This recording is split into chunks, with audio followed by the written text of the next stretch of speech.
Have you ever wondered, what did people do before alarm clocks? The knocker-upper man is creeping,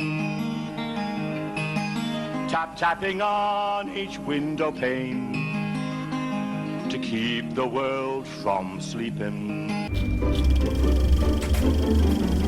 Well, hello there. I'm Christina, and you're listening to History and Hearsay.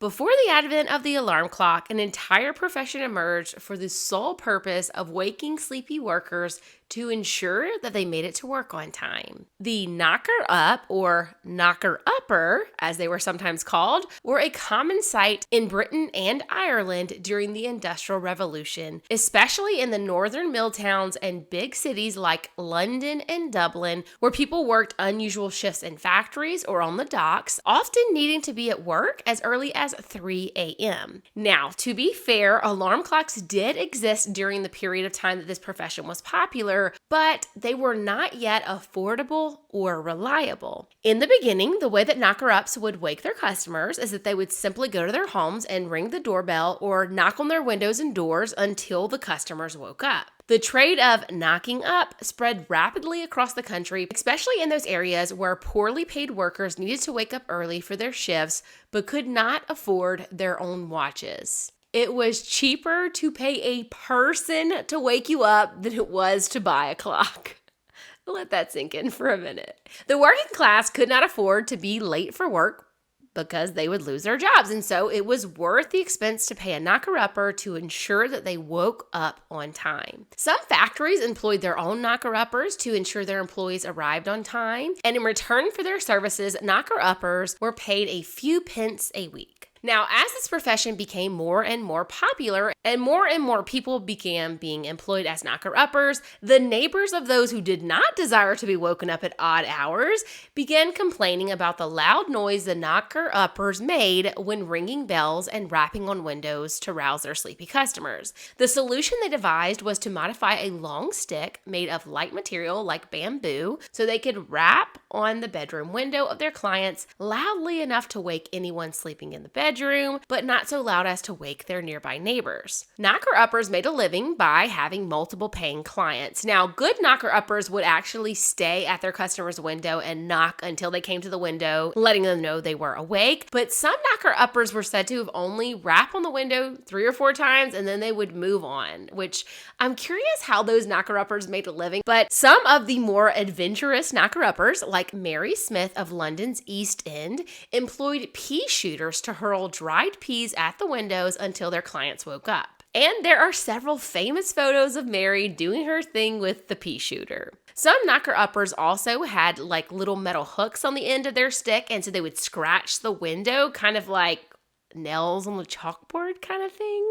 As industrial areas grew larger and larger, there were a large number of people who were carrying out the job of being a knocker-upper, especially in large industrial towns such as Manchester. Now, generally the job was carried out by elderly men and women, but sometimes even police constables would supplement their pay by performing the tasks during early morning patrols. Mary Smith's daughter, Molly Moore, claimed to be one of the last knocker-uppers in England. The family had been involved in this profession for over 60 years, and the stick that Molly used to shoot her peas at her client's window was a 60-year-old piece of tubing that had been passed down to her. Molly worked as a knocker-upper for over 20 years in the tradition of her mother until her clients fell away with the increase of personal alarm clocks. Many children have also earned extra money for their families by working early hours in the morning as knocker-uppers, and then they would go to a full day of school. Now, you may be wondering, who woke the knocker-uppers up?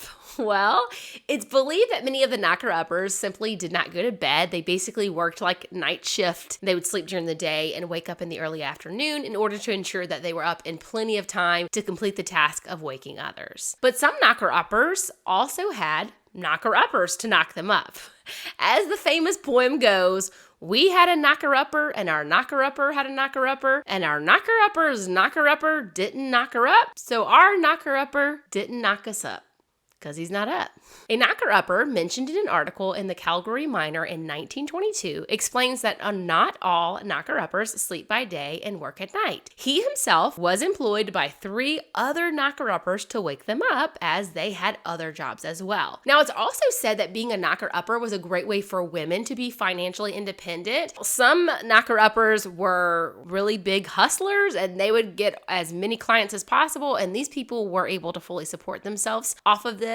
And there are several stories of women who were able to be financially independent, even if their husbands were invalids and not able to work. And of course, you had the people who used this to supplement their existing income, like the police officers that I talked about earlier. They were already patrolling the streets, so they might as well knock on a few windows while they're at it. And it was a great way to make a little extra. Now, I did find an interesting comment from an individual on one of the articles when I was researching this, who says that their great-great-aunt was a knocker-upper in England in the 1800s. The commenter's great-aunt Tilda was one such person who took advantage of her position. So as a charwoman, Great Aunt Tilda cleaned the office fireplaces and other things that were hard to get done during the day when the office was busy. So she had to work nights. And so she would literally be up all night completing her first job. And so on her way home, she would just walk by a few houses and rap on their windows, wake them up. And she was able to use this to make enough extra income that she was very fancy for a charwoman. She owned a nice, accurate pocket watch to keep up with the time, and she had a lightweight stick with a bell on the end. So she would knock on her customers' windows and the bell would ring, and that's how she would wake up her clients. Now, you guys have probably been thinking about the fact that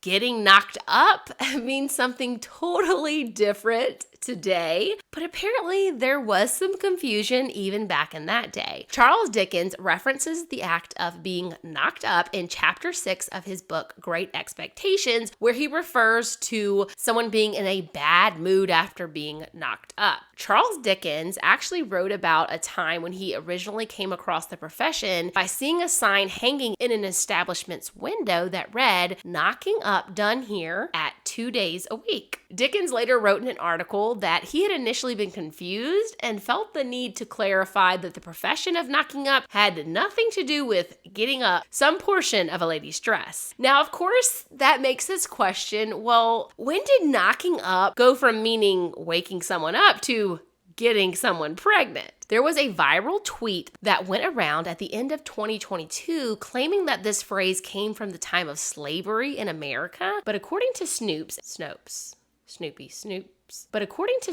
and several other sources who disagree with this assumption, the citation used by this tweet is not supported. Because the tweet was referencing a writing from 1836 talking about slaves who were being sold at auction, but the way the writing referenced the phrase, it would have had to have already been a well-known phrase in 1836 for the writer to make this harsh joke that depends on someone already knowing its meaning. So it was determined that there's really no reason to think that this phrase had anything to do with slavery at all. And while the exact origins of this term are not known for sure, several sources trace the expression back 5 centuries to a time when brothels were sometimes referred to as knocking houses, which the way brothel houses got that nickname, it's a bit crude, and I bet you guys can guess how that came to be. It has to do with a certain action that was being done at these brothel houses, so I'll leave that one up to your own imagination. So overall, the phrase knocked up, meaning pregnant, is believed to have just emerged as a part of American slang and colloquial language over the years. It's believed this term gained popularity just because of its simplicity and directness in describing a pregnancy in a somewhat humorous and casual way. And while most people are probably just typically saying this in a joking way, it can be considered crude or inappropriate expression depending on the setting. Now, to get back to knocking up as the profession of being a human alarm clock, many knocker-uppers found themselves becoming the eyes and ears of their neighborhood kind of by accident. The rise of industry also meant a rise in crime, and because they were up at all hours of the night and early morning, police would often call upon knocker-uppers to help with crimes that had happened after dark. This was also the case with other tradesmen such as lamplighters who were up early walking the streets before daylight. In October of 1877, there was a huge fire that broke out at a lumber yard. It destroyed the yard and killed the owner. Police were at a loss as to the cause of the fire, but a knocker-upper was able to testify, seeing one of the yard's employees smoking a pipe there right before the fire. Police were able to find the worker who admitted to having been smoking right before the fire broke out, but ultimately this was ruled as an accidental death and fire. Many burglars and even a few murderers have also been brought to justice on the witness of knocker-uppers. Knocker-uppers were also known to have helped prevent tragedies.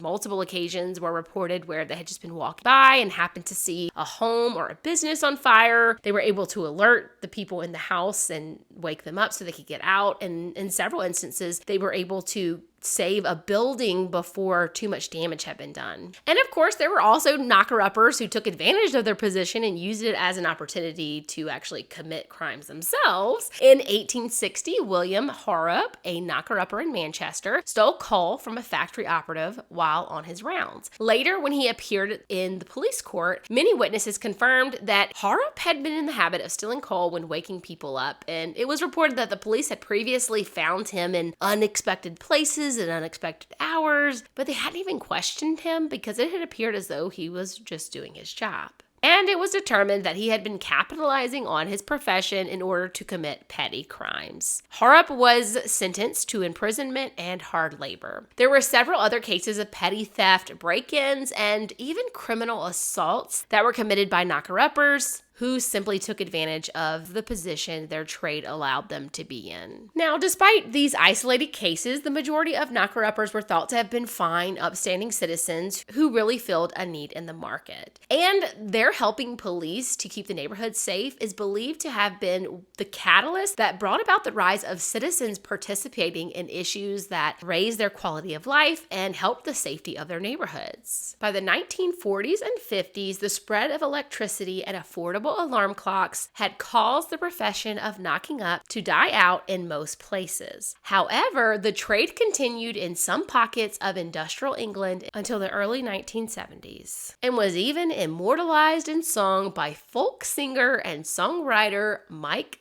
Canavan. Time to leave your nice warm beds. It's off to work you're going.